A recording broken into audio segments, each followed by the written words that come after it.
हमारा अव्वल दिन से नशे के सवाल पर एकदम सीधी सी हमारी राय है कि शहर में इससे पहले मौलाना उमरान साहब, अमीनुल कादरी साहब से हमने मिला और बोला कि नशे के ख़िलाफ़ तहरीक चलाई जाए। तो नशे के ख़िलाफ़ तहरीक चलना चाहिए, पुलिस को उनकी ज़िम्मेदारी याद दिलाना चाहिए। नशा जो है ये मालेगांव शहर में दिन ब दिन बढ़ता जा रहा है और इसके ताल्लुक़ से मेरा ऐसा बोलना है, कोई सियासी प्लेटफॉर्म के बजाय कोई मजहबी प्लेटफॉर्म हो या समाजी प्लेटफॉर्म हो, जिस पर सबको जोड़कर बात करना चाहिए कि नशा जो है ये इस शहर को तबाह कर रहा है और ख़ास तौर से नई नस्ल को।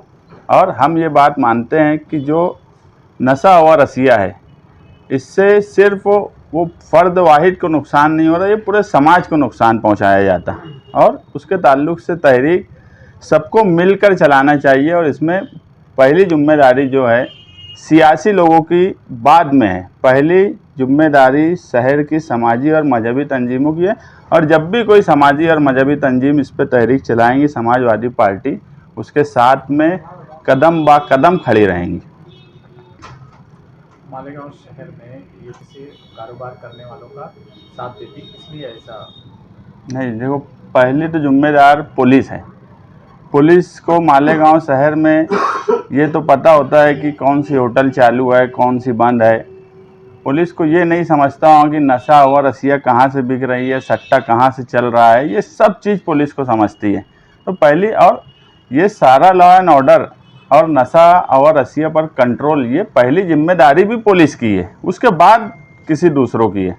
हाँ, समाज में उसके लिए बेदारी पैदा हो, ये सियासी और समाजी पार्टियों की जिम्मेदारी होती, मगर उस पर कंट्रोल करना ये पुलिस की जिम्मेदारी है और पुलिस ने उस पर कंट्रोल करना चाहिए। नहीं तो ये शहर ख़ास तौर से नई नस्ल, मैं बोला कि मैं देखता हूँ अगर 10-15 लड़के नौजवान आज, और ये दिन ब दिन ये हो रहा है कि पढ़े लिखे लोगों में भी ये चीज़ें नशा और रसिया का इस्तेमाल बढ़ता जा रहा है।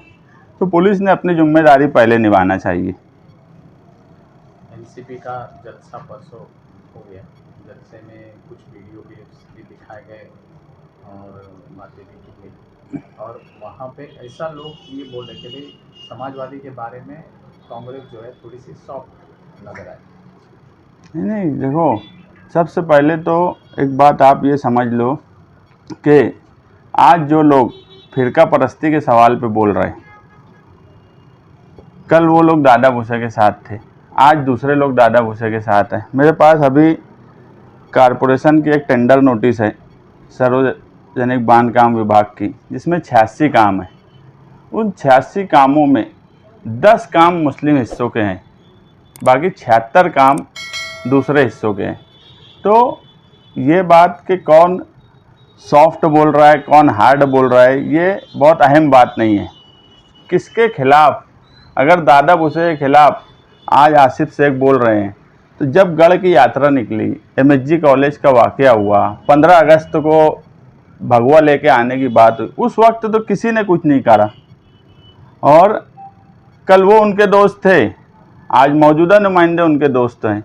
लेकिन कोई फ़िरका परस्ती के सवाल पर उनसे ये सब सवाल क्यों नहीं करता। 100 करोड़ का जब मामला आया, सबसे पहले हमने बोला कि ये 100 करोड़ में फ़िरका परस्ती हो रही है। हम बार बार बोल रहे हैं कि फ़िरका परस्ती ने कई अलग अलग रूप अपने मालेगांव शहर में इख्तियार कर लिया है। यानी डेवलपमेंट के नाम पे हमारे साथ पिछले 5-7 साल से मुसलसल फ़िरका परस्ती हो रही है और उन फ़िरका परस्तों का इस्तेकबाल मालेगांव शहर के सियासी लोग करने लगे। मैं तो इस पे हैरान है कि उनसे कभी ये सवाल क्यों नहीं पूछा जाता कि दादा भूसे साहब, ये 86 काम जो कारपोरेशन के ज़रिए निकला, जिसमें 30% फंड जो है वो कारपोरेशन का है, तो हमारे हिस्से में काम क्यों नहीं आता। मुझे बताओ, 100 करोड़ के काम में इस हिस्से में दादा भूसे साहब आके आज के नुमाइंदे के साथ उद्घाटन किए। मुश्किल से 7 करोड़ का काम दिया गया था, 40 करोड़ कारपोरेशन का बजट था और वो काम भी आज तक 1-2 काम अगर छोड़ दूँ तो वो काम शुरू नहीं हुआ। नदी के उस हिस्से में जाके देख लो, मुसलसल डेवलपमेंट का काम हो रहा। वो यहाँ के स्टेज पर आके बोल के गए कि मुझे उस तरफ ज़्यादा ध्यान इसलिए देना पड़ता कि उधर इलेक्शन है, तो इधर के लोग क्यों नहीं सोचते कि उनका भी इलेक्शन है? अगर वो ये नहीं सोचते तो मालेगांव शहर की आवाम तो देख रही है और सोच रही है कि आने वाले वक्त में इलेक्शन होगा, और ये सब यानी इनका जो तरीक़ाकार है ये बिल्कुल गैर मुनासिब है। जो आज दादा भूसे के खिलाफ़ बोल रहे, जिसको जब मतलब आया, सिर्फ हम ही वाहिद ऐसे हैं जिन्होंने कभी उनसे फ़ायदा उठाने की कोशिश नहीं की। नहीं तो पर्सनल फ़ायदा उठाने के लिए मालेगांव शहर का नुकसान पिछले 5 सालों में जो इक़्तिदार में थे उन्होंने किया। आज जो नुमाइंदे हैं वो भी अपना पर्सनल फ़ायदा उठाने के लिए मालेगांव शहर का मुसलसल नुकसान कर रहे हैं। मौजूदा रुकन असम्बली उनके मुशीर ख़ास, उन्होंने एक बाइट में कहा कि कल की जनता दल और आज की समाजवादी एनसीपी की बी टीम है, क्या कहेंगे? यार वो आदमी हमारे लिए बहुत फ़ायदेमंद है, मैं उसके खिलाफ़ क्या करूं बोल के, उसकी वजह से तो हमको सियासी तौर पर फ़ायदा हो रहा। अच्छा है वो वहाँ है तो अच्छी बात है। शहर में चोरी, डकैती, नशा और अशिया की फरोख्त एक तरह कहा जाए तो मालेगांव शहर हाथ से निकलता जा रहा है, तो इसमें मुकामी नुमाइंदे एमएलए की कोई जिम्मेदारी नहीं है ना? दबदबा नहीं है शहर में। हम जो बार बार बोलते कि इस शहर में दबदबा लीडर का नहीं बचा, ये दबदबा नहीं होने की ही वजूहात हैं कि पुलिस कोई कार्रवाई नहीं करती। ये हमेशा से इस शहर में जो नुमाइंदा होता है उसी के दबदबे पे सारा शहर चलता है, डिपार्टमेंट जो है उसके दबदबे पे चलता है, मगर मालेगांव शहर में नुमाइंदे का दबदबा ज़ीरो हो गया। यही वजह है कि हर चीज़ आप देखो, नशा और अशिया इतनी ज़्यादा इससे पहले कभी नहीं हुआ जितना आज है। तो कहीं ना कहीं ये तो सियासी दबदबा नहीं होना इसकी अहम वजह मैं मानता हूँ। एक तस्वीर जो सोशल मीडिया पे चल रही है उसमें आप जो है आसिफ शेख के साथ बैठे हुए नज़र आ रहे हैं, और कल जो है इस बात का हवाला भी दिया है, कब की वो तस्वीर है? ये तो समझ लो कि मैं बोलूँ ना, छिछोरी हरकत है।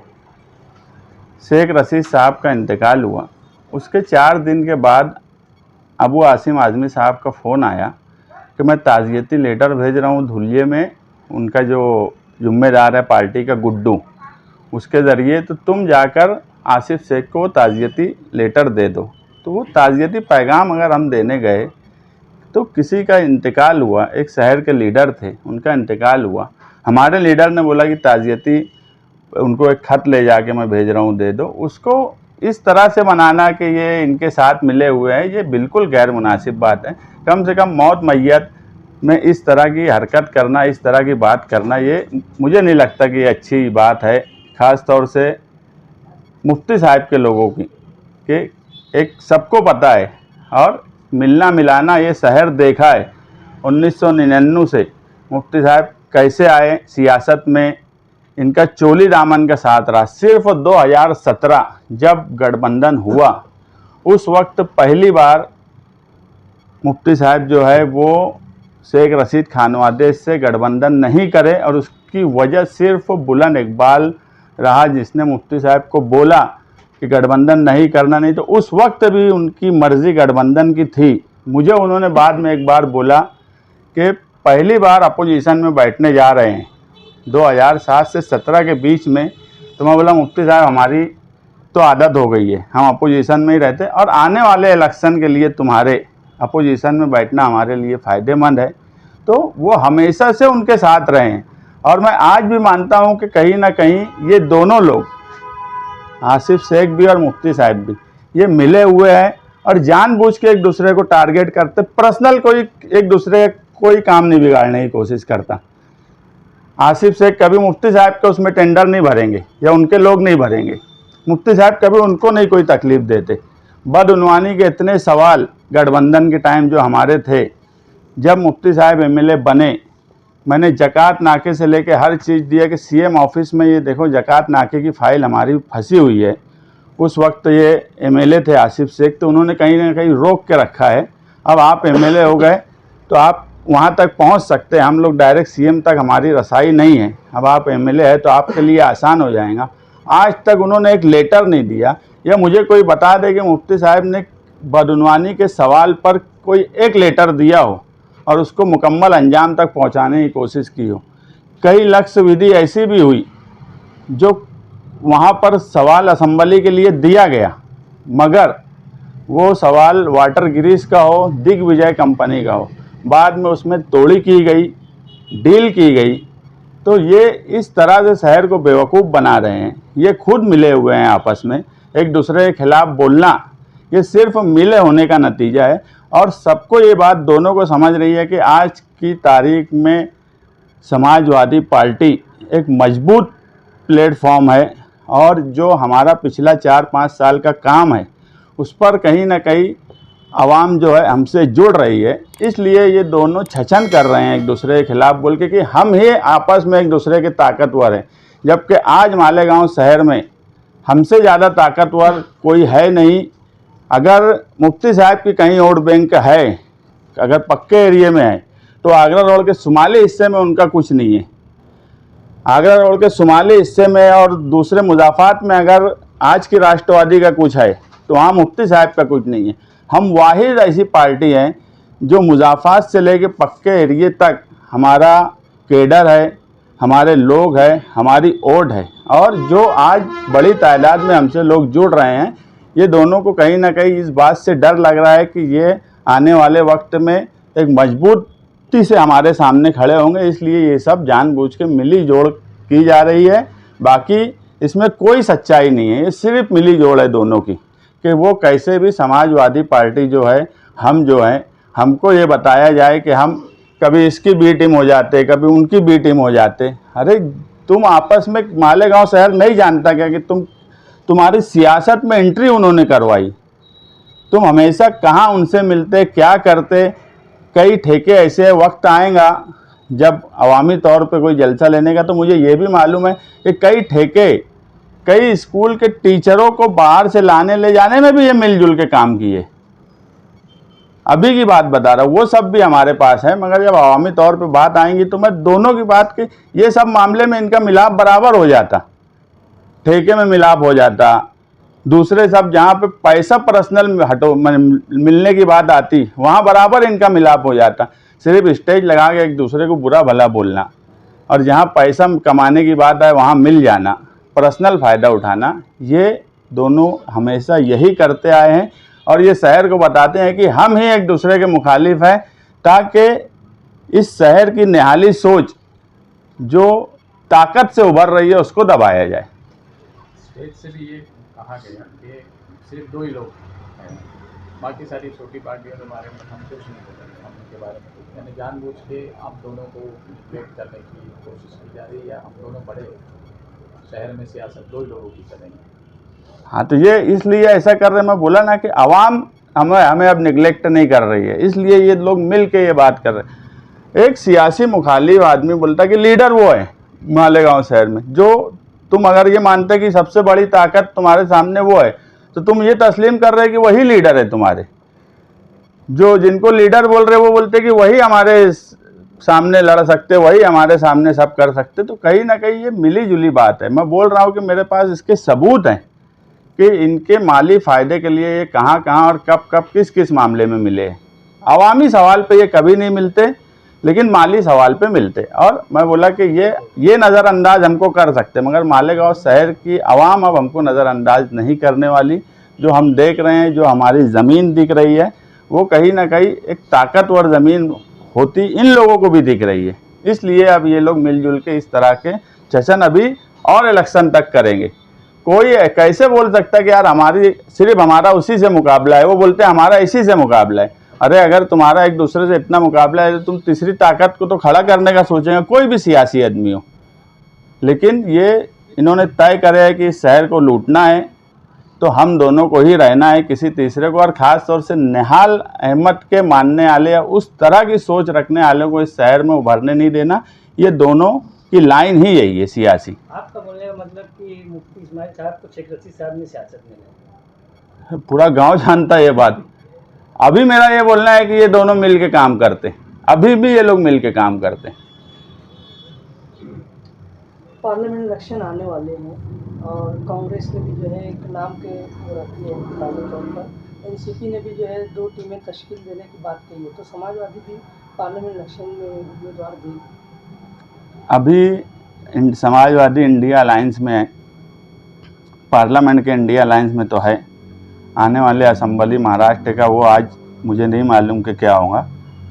आसिम भाई के पास मैं अभी गया था तो उन्होंने बोला कि अखिलेश यादव ने मालेगांव धुलिया सीट समाजवादी के लिए मांगी है और उन्होंने उनसे पूछा था कि मुझे एक सीट दो। तो आसिम भाई बोले थे कि मैं 2-3 सीट देता हूँ ताकि एक सीट पे तो बातचीत हो। तो अखिलेश यादव साहब बोले कि यार एक ही सीट दो, मैं पूरी ताकत से वो सीट मांगने की बात करूँगा। तो धुलिया मालेगांव की सीट पार्लियामेंट की समाजवादी के लिए मांगी गई है और कुछ लोग जो उम्मीदवारी करना चाहते वो अखिलेश यादव साहब के और अबू आसिम आजमी साहब के टच में हैं, जो उनसे बातचीत कर रहे हैं। हमारी मालूमात ऐसी है कि सदारत का लेटर तैयार है, तकरीबन समझ लो हाथ में आने के करीब है, लेकिन डिक्लेयर क्यों नहीं होगा, क्या मालूम? ऐसा है कि देखो, हमको ना काम करने के लिए कोई सदारत की ज़रूरत नहीं है। हम चाहते तो कभी भी सदारत हमको, जब 8 तारीख को हम पार्टी में शामिल होने गए थे उस वक्त ही सदारत का लेटर तैयार था। हमने बोला कि यार नहीं, ये सदारत अभी मत दो, जो लोग हैं उनके साथ में काम करेंगे। एक जनरल उस वक्त भी बोली गई बात थी कि जनरल बॉडी जो जनता दल महाराष्ट्र में जो लोग आए हैं, कहीं ना कहीं हर जगह से कुछ ना कुछ लोग हैं। तो तुम्हारा उत्तर महाराष्ट्र डिजॉल्व किया गया, कोकन का बेल्ट डिजॉल्व किया गया, इसलिए कि ये सब जगह पर नए सिरे से काम काज हो। उसके लिए अभी 4 अलग अलग महाराष्ट्र में बैठक है, जिसमें 27 जनवरी को नासिक में है जो उत्तर महाराष्ट्र की है, नागपुर में है, पूना में है, मराठवाड़ा में है। तो ये समाजवादी को महाराष्ट्र में ताकतवर बनाया जाए, इसके लिए वो बॉडी डिजॉल्व की गई। हमको काम करने के लिए सदारत की ज़रूरत नहीं है। हम काम कर रहे, जब पार्टी को लगेगा सदारत देना चाहिए या किसी को भी देना चाहिए वो दे सकती। हमने अभी तक खुद से सदारत हमको दो, ये हम अगर आज बोल देंगे तो सुबह लेटर मिल जाएगा।